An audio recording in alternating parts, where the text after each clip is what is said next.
कलयुग में राम कथा अमृत के समान है। अगर आप मानसिक रूप से तनिक भी परेशान हैं तो रामायण अवश्य पढ़ें। अब रामायण पढ़ने या समझने के लिए आपको बैठना पड़ेगा, पन्ने पलटने पड़ेंगे। चश्मा कहाँ है, लाइट किधर है, आसन लगाओ, जैसे तमाम प्रक्रियाओं से गुजरना पड़ेगा। तब जाकर आप इस दौड़ती भागती ज़िंदगी में मुक्ति के मार्ग भगवान श्री राम के जीवन चरित्र को पढ़ेंगे, समझेंगे। लेकिन एक दूसरी विधि भी है। अगर आप इस चैनल को सब्सक्राइब करें तो पूरी राम कहानी आप कभी भी कहीं भी बिना चश्मे, बिना लाइट के सुन सकते हैं, बिना आसन लगाए आराम से, जब मन जितना उतना सुन सकते हैं। तो चलिए शुरू करते हैं।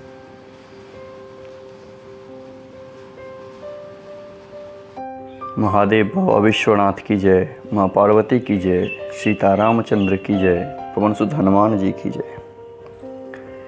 पिछले भाग में आपने सुना कि हनुमान जी अब तैयार हो जाते हैं लंका जाने के लिए। उससे पहले होता ये है कि सुग्रीव सभी वानरों को आदेश देते हैं कि अगर आप सीता माँ को खोज के नहीं लाए तो आपका वध हम कर देंगे।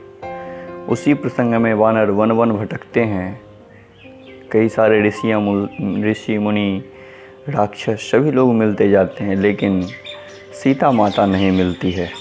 उसी क्रम में उन्हें भेंट होती है गिद्धराज जटायु के बड़े भाई से, और फिर वही पता बताते हैं। उसके उपरांत यह तय किया जाता है कि कौन आखिर त्रिकूट पर्वत जाए, लंका कौन जाए। तो अंततः हनुमान जी तैयार होते हैं। अब अगला भाग, इस भाग को हम सुंदर कांड भी कहते हैं। तो आइए सुनते हैं इसको। श्री गणेशाय नमः। श्री जानकी वल्लभ विजयते। श्री रामचरितमानस। पंचम सोपान सुंदर कांड।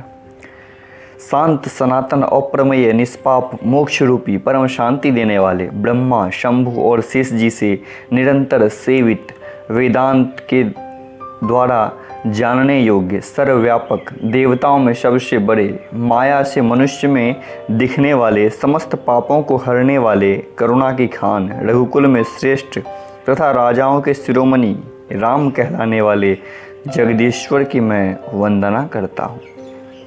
हे रघुनाथ जी, मैं सत्य कहता हूँ और फिर आप सबके अंतरात्मा ही हैं, सब जानते ही हैं कि मेरे हृदय में दूसरी कोई इच्छा नहीं है। हे रघुकुल श्रेष्ठ, मुझे अपनी निर्भरा पूर्ण भक्ति दीजिए और मेरे मन को काम आदि दोषों से रहित कीजिए। अतुल बल के धाम, सोने के पर्वत के समान कांति युक्त शरीर वाले दैत्य रूपी वन को ध्वंस करने के लिए अग्नि रूप, ज्ञानियों में अग्रगण्य, संपूर्ण गुणों के निधान, वानरों के स्वामी श्री रघुनाथ जी के प्रिय भक्त पवन पुत्र हनुमान जी को मैं प्रणाम करता हूँ। जामवंत के सुंदर वचन सुनकर हनुमान जी के हृदय को बहुत ही भाए। वे बोले, हे भाई, तुम लोग दुख सहकर कंदमूल खाकर तब तक मेरी राह देखना, जब तक मैं सीता जी को देख कर ना आऊँ। काम अवश्य होगा, क्योंकि मुझे बहुत हर्ष हो रहा है। यह कहकर और सबको मस्तक नवाकर तथा हृदय में श्री रघुनाथ जी को धारण करके हनुमान जी हर्षित होकर चले। समुद्र के तीर पर एक सुंदर पर्वत था। हनुमान जी खेल से ही अनायास कूदकर उस पार जा चढ़े और बार बार रघुवीर का स्मरण करके अत्यंत बलवान हनुमान जी उस पर से बड़े वेग से उछले। जिस पर्वत पर हनुमान जी पैर रख कर चले, जिस पर से वे उछले, वह तुरंत ही पाताल में धंस गया। जैसे श्री रघुनाथ जी का अमोघ बाण चलता है, उसी तरह हनुमान जी चले। समुद्र ने उन्हें श्री रघुनाथ जी का दूत समझकर मैनाक पर्वत से कहा कि हे मैनाक, तू इनकी थकावट दूर करने वाले हो, अर्थात अपने ऊपर इन्हें विश्राम दो। हनुमान जी उसे हाथ से छू दिया, फिर प्रणाम करके कहा, हे भाई, श्री रामचंद्र जी के काम किए बिना मुझे विश्राम कहाँ है। देवताओं ने पवन पुत्र हनुमान जी को जाते हुए देखा। उनकी विशेष बल बुद्धि को जानने के लिए उन्होंने सुरसा नामक सर्प की माता को भेजा। उसने आकर हनुमान जी से यह बात कही कि आज देवताओं ने मुझे भोजन दिया है। यह वचन सुनकर पवन कुमार हनुमान जी ने कहा, श्री राम जी का कार्य करके मैं लौट आऊँ और सीता जी की खबर प्रभु को सुना दूँ, तब मैं आकर तुम्हारे मुंह में घुस जाऊंगा, तुम मुझे खा लेना। हे माता, मैं सत्य कहता हूँ, अभी मुझे जाने दो। जब किसी भी उपाय से उसने जाने न दिया तब हनुमान जी ने कहा, तो फिर मुझे खा न ले। उसने योजन भर मुंह फैलाई। तब हनुमान जी अपने शरीर को उससे दुगना बढ़ा लिया। अपने 16 योजन का मुख किया। हनुमान जी तुरंत 32 योजन के हो गए। जैसे सुरसा मुख विस्तार बढ़ाती गई, हनुमान जी उसका दुगना रूप दिखलाते गए। उसने 100 योजन मुख किया। तब हनुमान जी बहुत ही छोटा रूप धारण कर लिया और उसके मुख में घुसकर फिर बाहर निकल आए और फिर सिर नवाकर विदा मांगने लगे। मैं तुम्हारे बुद्धि बल का, उसने कहा, मैं तुम्हारे बुद्धि बल का भेद पा लिया, जिसके लिए देवताओं ने मुझे भेजा था। तुम श्री रामचंद्र जी का शव कार्य करोगे, क्योंकि तुम बुद्धि बल के भंडार हो। यह आशीर्वाद देकर वह चली गई। तब हनुमान जी हर्षित होकर चले। समुद्र में एक राक्षसी रहती थी। वह माया करके आकाश में उड़ते हुए पक्षियों को पकड़ लेती थी। आकाश में जो जीव जंतु उड़ा करते थे, वह जल में उनकी परछाई देखकर उस परछाई को पकड़ लेती थी, जिससे वो उड़ नहीं सकते थे और जल में गिर पड़ते थे। इस प्रकार वह सदा आकाश में उड़ने वाले जीवों को खाया करती थी। उसने वही छल हनुमान जी से भी किया। हनुमान जी ने तुरंत उसका कपट पहचान लिया। पवन पुत्र धीर बुद्धि श्री हनुमान जी उसको मारकर समुद्र के पार गए। वहां जाकर उन्होंने वन की शोभा देखी। मधु के लोभ से भौरे गुंजन कर रहे हैं। अनेकों प्रकार के वृक्ष फल फूल से शोभित हैं। पक्षी और पशुओं के समूह को देखकर तो वे मन में प्रसन्न हुए।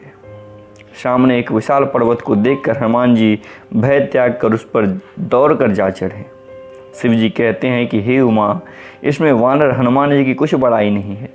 यह प्रभु का प्रताप है जो काल को भी खा जाता है। पर्वत पर चढ़कर उन्होंने लंका देखी। बहुत ही बड़ा किला है, कुछ कहा नहीं जाता। वह अत्यंत ऊंचा है। उसके चारों ओर समुद्र है। सोने के परकोटे चार दीवारी का परम प्रकाश हो रहा है। विचित्र मणियों से जरा हुआ सोने का परकोटा है। उसके अंदर बहुत से सुंदर घर हैं। चौराहे, बाजार, सुंदर मार्ग और गलियां हैं। सुंदर नगर बहुत प्रकार से सजा हुआ है। हाथी, घोड़े, खच्चरों के समूह तथा पैदल और रथों के समूह को कौन गिन सकता है। अनेक रूपों के राक्षसों का दल है। उनकी अत्यंत बलवती सेना वर्णन करते नहीं बनती। वन, बाग, उपवन, फुलवारी, तालाब, कुएं, बावलियाँ सुशोभित हैं। मनुष्य, नाग, देवता और गंधर्व की कन्याएं अपने सौंदर्य से मुनियों के मनों को मोह लेती है। कहीं पर्वत के समान विशाल शरीर वाले बड़े ही बलवान मल्ल गरज रहे हैं। वे अनेकों अखाड़ों में बहुत प्रकार से भिड़ते हैं और एक दूसरे को ललकारते हैं। भयंकर शरीर वाले करोड़ों योद्धा यत्न करके बड़ी सावधानी से नगर की चारों दिशाओं में सब ओर से रखवाली करते हैं। कहीं दुष्ट राक्षस भैंसों, मनुष्यों, गायों, गधों और बकरों को खा रहे हैं। तुलसीदास जी इनकी कथा इसलिए कुछ थोड़ी सी कही हैं कि निश्चय ही श्री रामचंद्र जी के बाण रूपी तीर्थ में शरीर को त्याग कर परम गति को पाएंगे। नगर के बहुसंख्यक रखवाले को देखकर हनुमान जी मन में विचार कर किया कि अत्यंत छोटा रूप धरूं और रात के समय नगर में प्रवेश करूं। हनुमान जी मच्छर के समान रूप धारण कर नर रूप से लीला करने वाले भगवान श्री रामचंद्र जी का स्मरण करके लंका को चले। लंका के द्वार पर लंकनी नामक एक राक्षसी रहती थी। वह बोली, मेरा निरादर करके कहाँ चला जा रहा है? हे मूर्ख, तूने मेरा भेद नहीं जाना। जहाँ तक चोर हैं, जितने चोर हैं वे सब मेरे आहार हैं।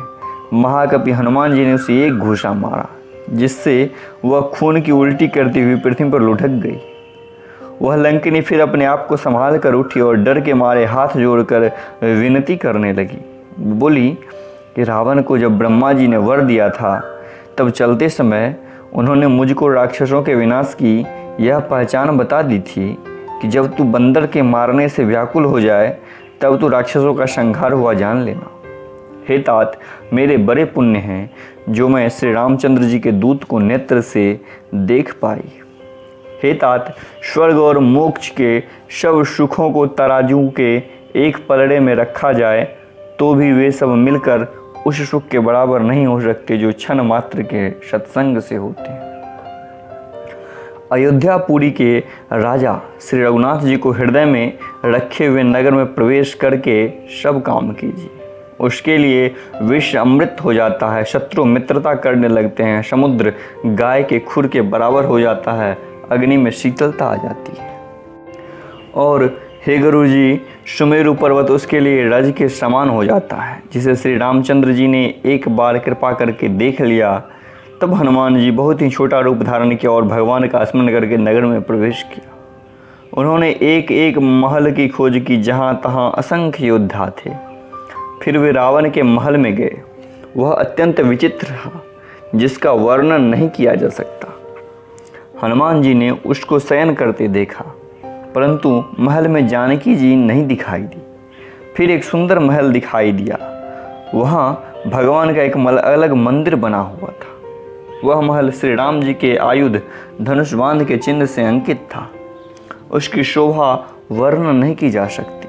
वहाँ नवीन नवीन तुलसी के वृक्ष समूहों को देखकर कपिराज श्री हनुमान जी हर्षित हुए। लंका तो राक्षसों का समूह का निवास स्थान है, यहाँ सज्जन का निवास कहाँ। हनुमान जी मन में इस प्रकार तर्क करने लगे। उसी समय विभीषण जागे। उन्होंने राम नाम का स्मरण किया। हनुमान जी ने उन्हें सज्जन जाना और हृदय में हर्षित हुए। हनुमान जी विचार किया कि इनसे हट करके अपनी ओर से परिचय करूंगा, क्योंकि साधुओं से कार्य की हानि नहीं होती। ब्राह्मण का रूप धरकर हनुमान जी उन्हें वचन सुनाए, पुकारा। सुनते ही विभीषण उठकर वहां आए, प्रणाम करके कुशल पूछी कि हे ब्राह्मण देव, आपकी अपनी कथा समझा कर कहिए। क्या आप हरिभक्तों में से कोई हैं? क्योंकि आपको देखकर मेरे हृदय में अत्यंत प्रेम उमड़ रहा है। अथवा क्या आप दीनों से प्रेम करने वाले स्वयं राम जी हैं जो मुझे बड़भागी बनाते हैं आए हैं। तब हनुमान जी ने श्री रामचंद्र जी की सारी कथा कहकर अपना नाम बताया। सुनते ही दोनों के शरीर पुलकित हो गए और रामचंद्र जी के गुणों समूहों का स्मरण कर दोनों के मन में मग्न हो गए। विभीषण जी ने कहा, हे पवन पुत्र, मेरी रहनी सुनो। मैं यहाँ वैसे ही रहता हूँ जैसे दांतों के बीच में जीव। हे तात, मुझे अनाथ जानकर सूर्य कुल के नाथ श्री रामचंद्र जी क्या कभी मुझ पर कृपा करेंगे? मेरी तामसी शरीर होने से साधन तो कुछ नहीं बनता और नमन में श्री रामचंद्र जी के चरण कमलों में प्रेम ही है। परंतु हे हनुमान, अब मुझे विश्वास हो गया कि श्री राम जी मुझ पर उनकी कृपा है, क्योंकि हरि की कृपा के बिना संत नहीं मिलते। जब श्री रघुवीर ने कृपा की है तब ही तो आपने मुझे हट करके अपनी ओर से दर्शन दिए हैं। हनुमान जी ने कहा, हे विभीषण, सुनिए, प्रभु की यही रीति है कि वे सेवक पर सदा ही प्रेम किया करते हैं। भला कहिए, मैं कौन बड़ा कुलीन हूँ, चंचल वानर हूँ और सब प्रकार से नीच हूँ। प्रातः काल जो हम लोगों का नाम ले ले उसे उस दिन भोजन ना मिले। हे सखा सुनिए, मैं ऐसा अधम हूँ, पर श्री रामचंद्र जी ने मुझ पर भी कृपा की है। भगवान के गुणों का स्मरण करके हनुमान जी के दोनों नेत्रों में जल भर आया। वे जानते हुए भी ऐसे स्वामी को भुलाकर भटकते फिरते हैं, वे दुखी क्यों ना हो। इस प्रकार श्री राम जी के गुणों समूह को कहते हुए उन्होंने परम शांति प्राप्त की। फिर विभीषण जी ने श्री जानकी जी जिस प्रकार वहाँ लंका में रहती थी सब कथा कही। तब हनुमान जी ने कहा, हे भाई सुनो, मैं जानकी माता को देखना चाहता हूँ। विभीषण ने माता के दर्शन की सब युक्तियाँ कह सुनाई। तब हनुमान जी विदा लेकर चले। फिर वही पहले का मशक शरीखा रूप धरकर वहाँ गए जहाँ अशोक वन में सीता जी रहती थी। सीता जी को देखकर हनुमान जी ने उन्हें मन ही में प्रणाम किया। उन्हें बैठे ही बैठे रात्रि के चारों पहर बीत जाते हैं। शरीर दुबला हो गया है, सिर पर जटाओं की एक वेनी लट है, हृदय में श्री रघुनाथ जी के गुण समूहों का जाप करती रहती है। श्री जानकी जी नेत्रों को अपने चरण में लगाए हुए श्री जानकी जी नेत्रों को अपने चरणों में लगाए हुए नीचे की ओर देख रही हैं और मन श्री रामचंद्र जी के चरण कमलों में लीन है। जानकी जी को दीन देखकर पवन पुत्र हनुमान जी बहुत ही दुखी हुए। हनुमान जी वृक्ष के पत्तों में छिप रहे हैं और विचार करने लगे कि हे भाई, क्या करूं कि इनका दुख कैसे दूर करूं। उसी समय बहुत सी स्त्रियां साथ लिए सज धर कर रावण वहां आया। उस दुष्ट ने सीता जी को बहुत प्रकार से समझाया, शाम दाम भय और भेद दिखलाया। रावण ने कहा, हे सुमुखी, हे शयानी, सुनो, मंदोदरी आदि सब रानियों को मैं तुम्हारी दास बना दूंगा। यह मेरा प्रण है, तुम एक बार मेरी ओर देखो तो सही। अपने परम स्नेही कौशलाधीश श्री रामचंद्र जी का आस्मरण करके जानकी जी तिनके की आड़ करके कहने लगी कि हे दशमुख, सुन, जुगनों के प्रकाश से कभी कमलनी खिल सकती है। जानकी जी फिर कहती है, तू अपने लिए भी ऐसा ही मन में समझ ले। रे दुष्ट, तुझे श्री रघुवीर के बाण की खबर नहीं है। रे पापी, तुम मुझे सुने में हर लाया है। रे अधम निर्लज, तुझे लाज क्यों नहीं आती।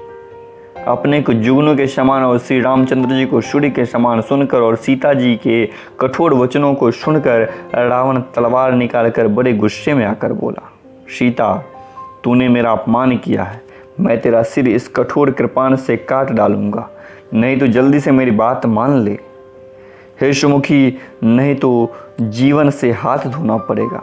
सीता जी ने कहा, हे दशग्रीव, प्रभु की भुजा जो श्याम कमल की माला के समान सुंदर और हाथी के सुर के समान है, या तो वह भुजा ही मेरे कंठ में पड़ेगी या तेरी भयानक तलवार ही। रेसठ, सुन, यही मेरा सच्चा प्रण है। सीता जी कहती हैं कि हे चंद्रहास, श्री रघुवीर, चंद्रहास मतलब तलवार, श्री रघुनाथ जी के विरह की अग्नि से उत्पन्न मेरी भारी जलन को तू हर ले। हे तलवार, तू शीतल, तीव्र और श्रेष्ठ धारा बहती, अर्थात तेरी धारा ठंडी और तेज है, तू मेरे दुख के बोझ को हर ले। सीता जी के यह वचन सुनते ही वह मारने दौड़ा। तब मैं दानव की पुत्री मंदोदरी ने नीति कहकर उसे समझाया। तब रावण ने सब राक्षसियों को बुलाकर कहा कि जाकर सीता को बहुत प्रकार से भय दिखलाओ, नहीं यदि महीने भर में यह कहा ना माने तो मैं इसे तलवार निकालकर मार डालूंगा। रावण घर चला गया। यहाँ राक्षसों के समूह बहुत से बुरे रूप धरकर सीता जी को भय दिखाने लगे। उनमें एक त्रिजटा नाम की राक्षसी थी। उसकी श्री रामचंद्र जी के चरणों में प्रीति थी और वह विवेक ज्ञान में निपुण थी।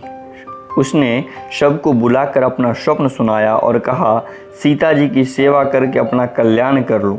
स्वप्न में एक बंदर ने लंका जला डाली है। मैंने देखा कि एक बंदर ने लंका जला दी है। राक्षसों की सारी सेना मार डाली गई। रावण नंगा है और गधे पर सवार है, जिसके सिर मुंडे हुए हैं, 20 भुजाएं कटी हुई हैं। इस प्रकार से वह दक्षिण दिशा को जा रहा है, मानो लंका विभीषण ने पाई है। नगर में श्री रामचंद्र जी की दुहाई फिर गई है। तब प्रभु ने सीता जी को बुला भेजा। मैं पुकार कर कहती हूँ निश्चय के साथ, यह स्वप्न 4 दिनों बाद सत्य होकर रहेगा। उसके वचन सुनकर वे सब राक्षसियाँ डर गई और जानकी जी के चरणों में गिर पड़ी। तब इसके बाद वे सब जहाँ तहाँ चली गई। सीता जी मन में सोच करने लगी, 1 महीना बीत जाने पर नीच राक्षस रावण मुझे मारेगा। सीता जी हाथ जोड़कर त्रिजटा से बोली कि हे माता, तू मेरी विपत्ति की संगिनी है, जल्द ही कोई ऐसा उपाय कर जिससे मैं शरीर छोड़ सकूं। विरह असह्य हो चला है, अब यह सहा नहीं जाता। काठ लगाकर चिता बनाकर सजा दे। हे माता, फिर उसमें आग लगा दे। हे शयानी, तू मेरी प्रीति को सत्य कर दे। रावण के शूल के समान दुख देने वाले वाणी कौन से कौन सुने, कानों से कौन कौन सुने। सीता जी के वचन सुनकर त्रेता ने चरण पकड़कर उन्हें समझाया और प्रभु का प्रताप, बल और सुयश सुनाया। उसने कहा कि हे सुकुमारी सुनो, रात्रि के समय आग नहीं मिलेगी। ऐसा कहकर वह अपने घर को चली गई। सीता जी मन ही मन कहने लगी, क्या करूं, विधाता ही विपरीत हो गया है। न आग मिलेगी न पीड़ा मिटेगी। आकाश में अंगारे प्रकट दिखाई दे रहे हैं और पृथ्वी पर एक भी तारा नहीं आता। चंद्रमा अग्निमय है, किंतु वह भी मानो मुझे हतभागिनी जानकर आग नहीं बरसाता। हे अशोक वृक्ष, मेरी विनती सुन, मेरा शोक हर ले और अपना नाम सत्य कर। तेरे नए नए कोमल पत्ते अग्नि के समान हैं। अग्नि दे विरह रोग का अंत कर, रोग का अंत मत कर, अर्थात विरह रोग को बढ़ाकर सीमा तक न पहुंचा। सीता जी को विरह से परम व्याकुल देखकर वह क्षण हनुमान जी को कल्प के समान बीता। तब हनुमान जी ने हृदय में विचार कर सीता जी के सामने अंगूठी डाल दी। मानो अशोक ने अंगारा दे दिया। यह समझकर सीता जी हर्षित होकर उठकर उसे हाथों में लिया। तब उन्होंने राम नाम से अंकित अत्यंत सुंदर और मनोहर अंगूठी देखी। अंगूठी को पहचान कर सीता जी आश्चर्यचकित होकर उसे देखने लगी और हर्ष और विषाद से हृदय में अकुला उठी। वे सोचने लगी कि श्री रघुनाथ जी तो सर्वथा अजेय हैं, उन्हें कौन जीत सकता और माया से ऐसी अंगूठी बनाई नहीं जा सकती। सीता जी मन में अनेक प्रकार के विचार कर रही थी। इसी समय हनुमान जी मधुर वचन बोले। वे श्री रामचंद्र के गुणों का वर्णन करने लगे। सुनते ही सीता जी का दुख भाग गया। वे कान और मन लगाकर उन्हें सुनने लगी। हनुमान जी ने आदि से लेकर सारी कथा कह सुनाई। सीता जी बोली, जिसने कानों के लिए अमृत रूप यह सुंदर कथा कही, वह हे भाई प्रकट क्यों नहीं होता। तब हनुमान जी पास चले गए। उन्हें देखकर सीता जी फिरकर मुंह फेर कर बैठ गई। उनके मन में आश्चर्य हुआ। हनुमान जी ने कहा, हे माता जानकी, मैं श्री राम जी का दूत हूँ, करुणा निधान की सच्ची शपथ करता हूँ। हे माता, यह अंगूठी मैं ही लाया हूँ। श्री रामचंद्र जी ने मुझे आपके लिए यह शहीदानी दी है, निशानी या पहचान दी है। सीता जी ने पूछा, नर और बानर का संग कैसे हुआ। तब हनुमान जी ने जैसे संग हुआ वह सब कथाएं कही। हनुमान जी ने के प्रेम युक्त वचन सुनकर सीता जी के मन में विश्वास हो गया। उन्होंने जान लिया कि यह मन वचन कर्म से कृपा सागर रघुनाथ जी का दास है। भगवान का जन सेवक जानकर अत्यंत गाढ़ी प्रीति हो गई। नेत्रों में जल भर आया और शरीर अत्यंत पुलकित हो गया। हे तात हनुमान, विरह सागर में डूबती हुई मुझको तुम जहाज हुए। मैं बलिहारी जाती हूँ। अब छोटे भाई लक्ष्मण जी सहित खर के शत्रु सुखधाम प्रभु का कुशल मंगल को हो। श्री रघुनाथ जी तो कोमल हृदय और कृपालु हैं। फिर हे हनुमान, उन्होंने किस कारण यह निष्ठुरता धारण कर ली है। सेवक को सुख देना उनकी स्वाभाविक बान है। वे श्री रघुनाथ जी क्या कभी मुझे याद करते हैं। हे तात, क्या कभी उनके कोमल सांवले अंगों को देखकर मेरे नेत्र शीतल होंगे। मुंह से वचन नहीं निकलता, नेत्रों में जल भर आया है। बड़े दुख से बोली, हाँ नाथ, आपने मुझे बिल्कुल ही बुला दिया। सीता जी को विरह से परम व्याकुल देखकर हनुमान जी कोमल और विनीत वचन बोले कि हे माता, सुंदर कृपा के धाम प्रभु भाई लक्ष्मण जी के सहित कुशल हैं, परंतु आपके दुख से दुखी हैं। हे माता, मन में ग्लानि ना मानिए। श्री रामचंद्र जी के हृदय में आपसे दूना प्रेम है। हे माता, अब धीरज धरकर श्री रघुनाथ जी का संदेश सुनिए। ऐसा कहकर हनुमान जी गदगद हो गए और उनके नेत्रों में जल भर आया। हनुमान जी बोले, श्री रामचंद्र जी ने कहा है कि हे सीते, तुम्हारे वियोग में मेरे लिए सभी पदार्थ प्रतिकूल हो गए हैं। वृक्ष के नए नए कोमल पत्ते मानो अग्नि के समान, रात्रि काल रात्रि के समान, चंद्रमा सूर्य के समान है। और कमलों के वन भालों के वन के समान हो गए हैं। मेघ मानो खौलता हुआ तेल बरसाता है। जो हित करने वाले थे वे सब अब पीड़ा देने लगे हैं। त्रिविध शीतल मंद और सुगंध वायु सांप के श्वास के समान हो गई है। मन का दुख कह डालने से भी कुछ घट जाता है, पर कहूँ किससे, यह दुख कोई जानता नहीं। हे प्रिय, मेरे और तेरे प्रेम का तत्व एक मेरा मन ही जानता है, और वह मन सदा ही मेरे पास ही रहता है। बस मेरे प्रेम का सार इतने में ही समझ ले। प्रभु का संदेश सुनाते ही जानकी जी प्रेम में मग्न हो गई। उन्हें शरीर के शुद्ध न रही। हनुमान जी ने कहा, हे माता, हृदय में धैर्य धारण करो और सेवक को सुख देने वाले श्री रामचंद्र जी का स्मरण करो। श्री रघुनाथ जी की प्रभुता को हृदय में लाओ और मेरे वचन सुनकर कायरता छोड़ दो। राक्षसों के गुण समूह पतंग के समान और श्री रघुनाथ जी के बाण अग्नि के समान है। हे माता, हृदय में धैर्य धारण करो और राक्षसों को जला ही समझो। श्री रामचंद्र जी ने यदि खबर पाई होती तो वे विलंब न करते। हे जानकी जी, राम बाण रूपी सूर्य के उदय होने पर राक्षसों की सेना रूपी अंधकार कहाँ रह सकता है। हे माता, मैं आपको अभी यहाँ से लिवा जाऊँ, पर श्री रामचंद्र जी की शपथ है, मुझे प्रभु की आज्ञा नहीं है। हे माता, कुछ दिन और धीरज धरो। रामचंद्र जी वानरों सहित यहाँ आवेंगे और राक्षसों को मारकर आपको ले जाएंगे। नारद आदि तीनों लोक में उसका यश गावेंगे। सीता जी ने कहा, हे पुत्र, सब वानर तुम्हारे ही समान नन्हे नन्हे से होंगे। राक्षस तो बड़े बलवान योद्धा हैं। अतः मेरे हृदय में बड़ा भारी संदेह होता है कि तुम जैसे बंदर राक्षसों को कैसे जीतेंगे। यह सुनकर हनुमान जी अपना शरीर प्रकट किया। सोने के पर्वत सुमेरु के आकार अत्यंत विशाल शरीर था, जो युद्ध में शत्रुओं के हृदय में भय उत्पन्न करने वाला अत्यंत बलवान और वीर था। तब उसे देखकर सीता जी के मन में विश्वास हुआ। हनुमान जी ने फिर छोटा रूप धारण कर लिया। हे माता, सुनो, वानरों में बहुत बल बुद्धि नहीं होती, परंतु प्रभु के प्रताप से बहुत छोटा सर्प भी गरुड़ को खा सकता है। अत्यंत निर्बल भी महान बलवान को मार सकता है। भक्ति, प्रताप, तेज और बल से सनी हुई हनुमान जी की वाणी सुनकर सीता जी के मन में संतोष हुआ। उन्होंने श्री रामचंद्र जी के प्रिय जानकर हनुमान जी को आशीर्वाद दिया कि हे तात, तुम बल और शील के निधान हो। हे पुत्र, तुम अजर, बुढ़ापे से रहित, अमर और गुणों के खान खजाने हो। श्री रघुनाथ जी तुम पर बहुत कृपा करें।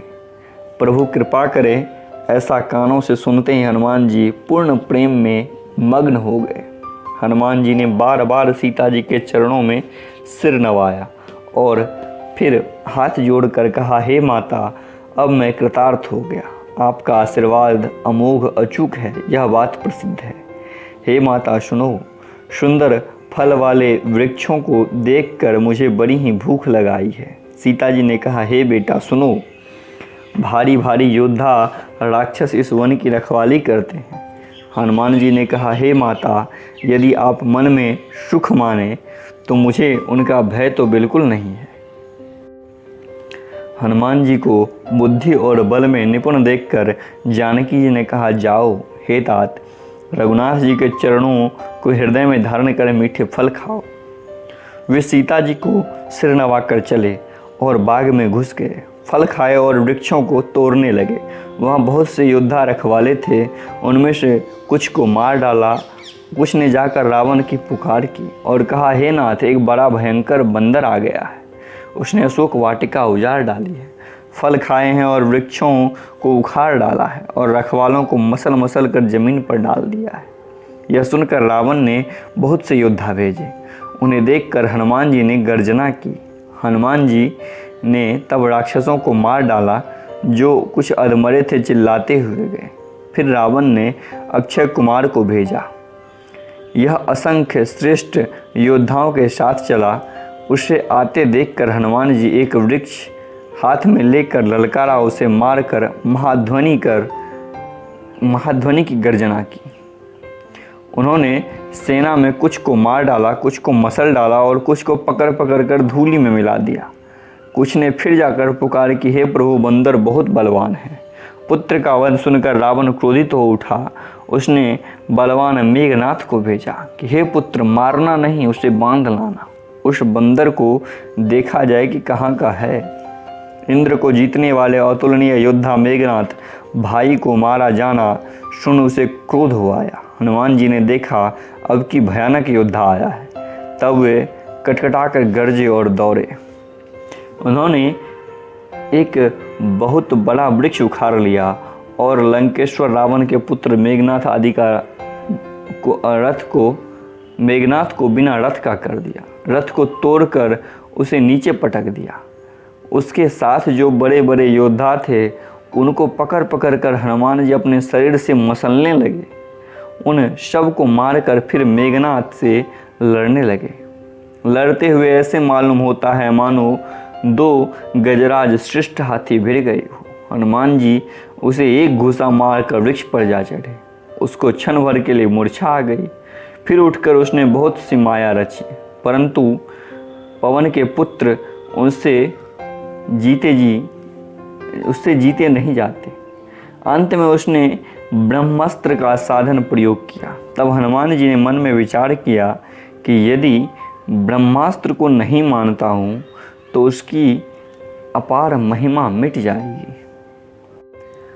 आज के लिए बस इतना ही। अगले भाग में हम लंका दहन का प्रसंग सुनेंगे। महादेव बाबा विश्वनाथ की जय, माँ पार्वती की जय, सीता रामचंद्र की जय, पवन सुत हनुमान जी की जय। जय श्री राम।